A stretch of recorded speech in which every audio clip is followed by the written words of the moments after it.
به نام خداوند بخشنده مهربان. السلام علیکم برادران و خواهران مسلمان.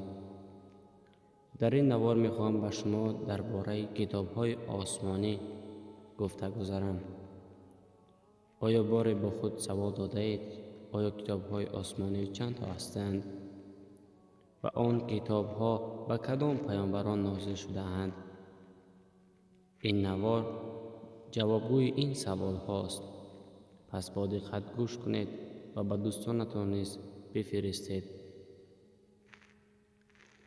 از جانب خداوند کتاب‌های زیادی به پیامبران فرستاده شده است که به کتاب‌های بزرگ کتاب و به کتاب‌های کوچک صحیفه گفته می شود.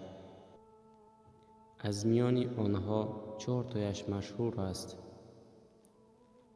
که آنها تورات، زبور، انجیل و قرآن می باشد. کتاب تورات به حضرت موسی علیه السلام، کتاب زبور به حضرت داوود علیه السلام، کتاب انجیل به حضرت عیسی علیه السلام و کتاب قرآن باشد و پیامبر ما حضرت محمد صلی الله علیه و سلم نازل شده‌اند. صحیفه ها چند تا هستند؟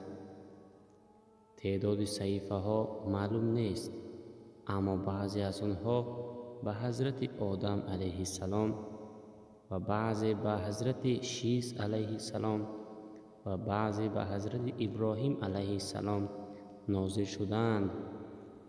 علاوه بر این صحیفه های دیگر بودند که به دیگر پیامبران نازل شدند. از شما احترامانه خواهش میکنم که اگر در کانال آبونه نباشید حتما در یوتیوب در آمده آبونه شوید. تذکره شما پیشروی ما است. السلام علیکم و رحمت الله و برکاته.